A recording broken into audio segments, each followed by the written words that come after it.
Baik pendeta, kita lanjut ke pertanyaan selanjutnya, datang dari Epeng. Wah ini familiar ini namanya. Ada kisah di mana Yakub berada di rumah Laban. Di sana dia tertarik dengan anak Laban yaitu Rahel. Laban meminta Yakub untuk bekerja selama 7 tahun baru bisa mendapatkan Rahel anaknya. Tapi ketika Yakub bekerja selama 7 tahun, malah Laban memberikan Leah gantinya Rahel. Apakah ini termasuk penipuan, pendeta? Walaupun di Kejadian 29 ayat 26 Laban sampaikan alasannya bahwa budaya di tempat itu tidak biasa adik duluan menikah. Apakah Laban bisa dibenarkan dengan alasan tersebut? Silakan Pak Pendeta. Terima kasih. Kejadian berapa tadi itu? Terima kasih untuk pertanyaannya. Kejadian 29 ayat 26. Coba kita buka Pendeta.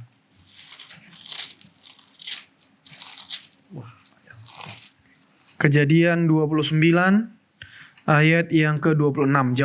Jawab Laban, "Tidak biasa orang berbuat demikian di tempat kami ini, mengawinkan adiknya lebih dahulu daripada kakaknya." Silakan pendeta. Lalu pertanyaannya adalah, apakah Laban bisa dibenarkan dengan alasan tersebut? Yang terima pertama, kasih. apakah Laban melakukan? Kita baca dulu. Silakan.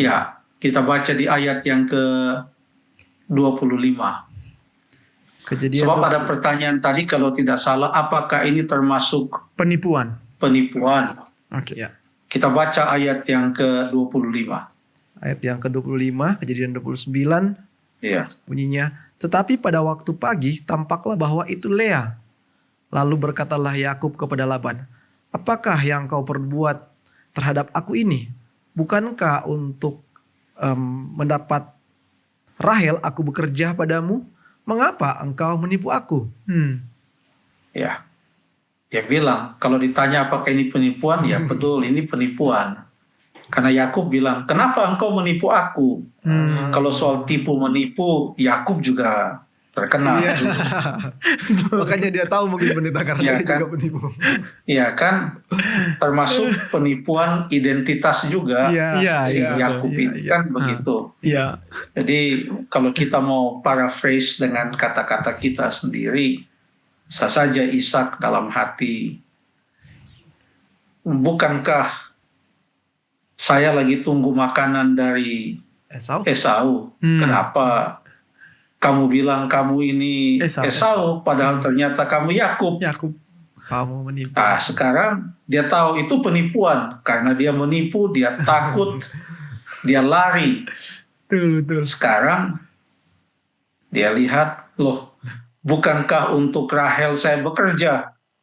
Yang saya tunggu-tunggu Rahel, loh, kok Leah? Mengapa engkau menipu aku? Itu adalah penipuan. Mau buat alasan bagaimanapun juga, itu adalah penipuan. Kenapa? Oleh karena di dalam ayat yang ke-15,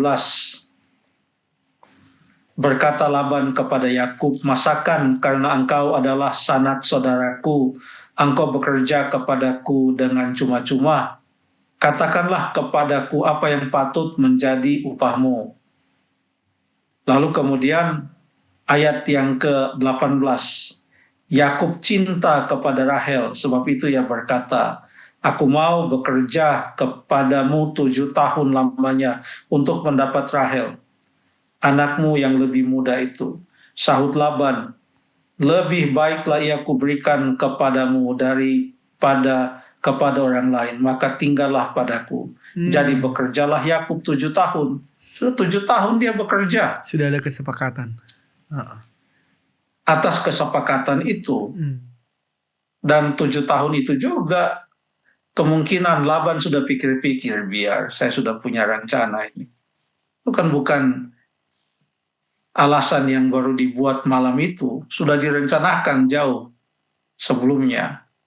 7 tahun dia bekerja. Kurang waktu apa Laban untuk merencanakan menipu Yakub? Jadi apakah itu termasuk penipuan? Termasuk. Apakah Laban bisa dibenarkan dengan alasan tersebut? Ya, tidak ada alasan untuk penipuan seperti itu untuk dibenarkan. Paling tidak dari sudut pandang Yakub yang juga tahu apa artinya itu penipuan. Ya, terima kasih.